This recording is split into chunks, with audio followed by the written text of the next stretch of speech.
하고 넘어가지 않을 수가 없습니다. 제가 정말 우리 정동영 의원님 존경합니다마는 정말 민주당의 품격 있는 중진 정치인으로서 정말 존경합니다. 저는 아까 발언 시간 추가 요청했는데 주지 않았습니다. 이렇게 편파적인 진행을 지적하지 않을 수 없고, 그리고 방금 전에 우리 당의 박정훈 의원님께서 질의권을 빼앗기셨습니다. 지난 정부, 문재인 정부의 잘못을 지적하고 이재명 전 대표의 범죄 혐의를 지적했다고 해서 발언권을 빼앗긴 것입니다. 뭐 최고 존엄이라서 비판할 수 없는 겁니까? 자기들은 윤석열 대통령을 내란 수괴라고 하고 우리 당을 향해서는 내란 공범 정당이라고 부르고 해산해야 된다고 말하면서 우리가 비판하면은 입틀 막고. 질문 안 하실 겁니까? 조금만 들으세요. 이게 질문입니까? 끼어들지 마십시오. 편파적인 진행에 대해서 얘기를 해야 되지 않겠습니까? 편파적인 진행 앞에서 얘기했고요. 이거 세우세요. 예, 질문하세요. 질문. 그래서 이런 부분에 대해서 말씀드리지 않을 수 없고 질의권을 회복해 주시기를 당부드리겠습니다. 이진수 방통위원장님께 질의드리겠습니다. 더불어민주당과 언론노조는 신동호 EBS 사장 임명에 반발하고 있습니다.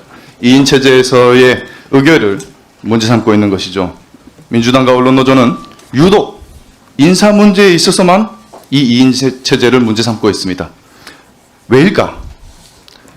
좌성향 언론 카르텔을 보호하기 위한 것이거나 언론 방송의 작용화 구조를 지키려는 의도, 아니면 둘 다가 아니겠습니까? 문제 삼는 근거는 박문진 이사진과 김유월 EBS 전 사장이 제기한 임명정지 가처분이 인용된 것을 근거로 삼고 있습니다. 그러나 이건 일방적인 주장입니다. 위원장님, KBS 전임 이사진과 감사가 제기한 임명 집행정지 소송들은 어떻게 됐습니까? 모두 기각되지 않았습니까? 기각됐습니다. 그렇죠. 이와 관련해서 법원은 방통위 2인 의결에 절차적 하자는 있을 수 있으나 대통령 임명권이라는 넓은 재량을 고려할 때 이를 무효할 정도로 중대한 위법이라고 보기 어렵다라고 판단했습니다. 그리고 2인 체제 의결을 문제 삼았던 이진숙 위원장님의 탄핵 소추안도 헌재에서 기각됐죠. 관련해서 헌재는 국회가 방통위원을 추천하지 않으면 방통위는 일하지 말라는 것인가라고 지적했습니다.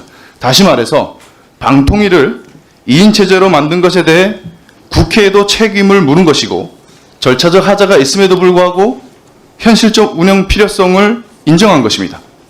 위원장님, 김유월 전 사장도 임명정지 가처분 소송을 내지 않았습니까? 이유가 뭐라고 보십니까?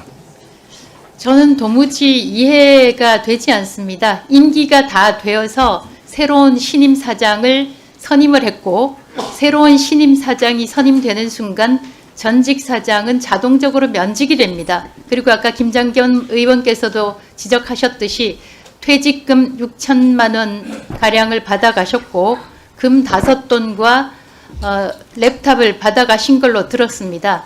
본인이 스스로 인정했던 퇴임인데 다만 아쉬운 것은 그것이 법원에서 가처분이 인용되었다는 것입니다. 임기가 끝나고 새 사장이 한시바삐 직무를 수행할 수 있기를 바랍니다.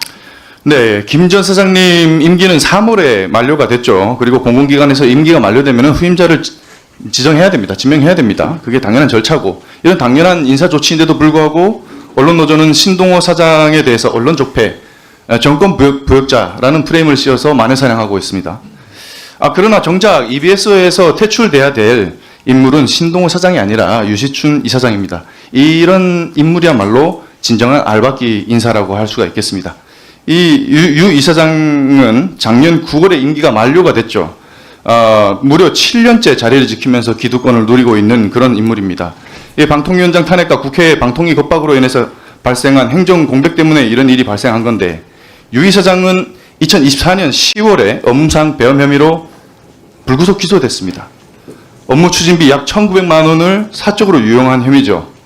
그리고 작년 4월 EBS 감사실은 유 이사장이 사적으로 유용한 업무 추진비를 회수하고 주의 징계 조치 처분할 것을 김유월 전 사장에게 통보했습니다.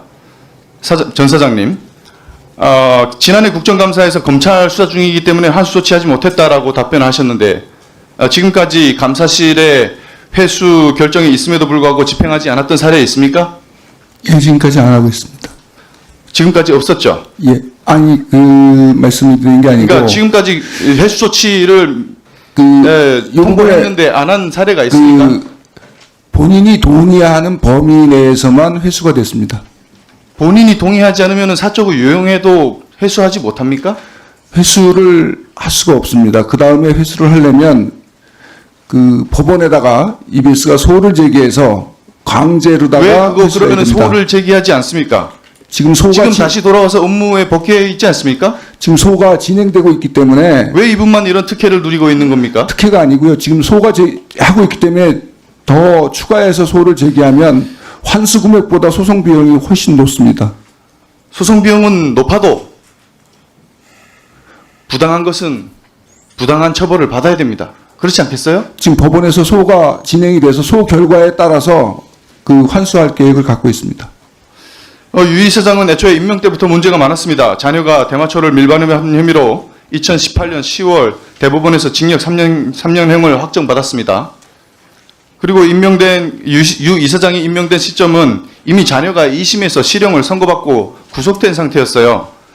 그러나 유 이사장은 반성이나 사퇴는커녕 오히려 무죄를 주장하면서 재수사를 촉구하게 됐습니다. 문재인 정부에서 임명한 한상혁 방통위원장 체제에 비호가 있었기 때문일 겁니다. 아무래도 EBS는 교육의 가치를 가장 우선에 두어야 할 공영기관입니다. 그런 기관에 이사장 자리에 이처럼 부도덕하고 무책임한 사람이 가당키나 합니까? 우리 아이들이 뭘 보고 배우겠습니까? 언론 노조가 비판해야 될 사람은 신동호 사장이 아니라 법적 정당성도 도덕성도 갖추지 못한 유시춘 이사장입니다. 이재명 대표가 법인카드 1억 이상 상품 사고 초밥 사드시고 이렇게 했으니 이 정도는 괜찮다 이런 건 아니겠습니까? 자, 이 자리에는 몰라도 최소한 비판을 하는 척이라 돼야 되는 겁니다. 언론 노조가 제대로 하기 위해서는 그래야 그 비판에 신빙성이 실리고 공감대를 얻을 수 있는 거예요. 이 자리에는 3억 7천 횡령 의혹으로 고발된 분도 있으니 법인카드 얘기할 때 신중해 주시고요. 그리고 이 자리에서 1심 판결은 2심이 있고 3심이 있으니 1심 판결 거기에 불복하지 않겠다던 분들 많았기 때문에 무죄 추정의 원칙은 누구에게나 적용되는 겁니다. 예, 그걸 감안하시고요. 그리고 한 가지만 김유열 사장님. 예, 혹시 EBS 내부 규칙 중에 아까 제가 띄워드린 방송공사법 10조 3항에 예. 따라서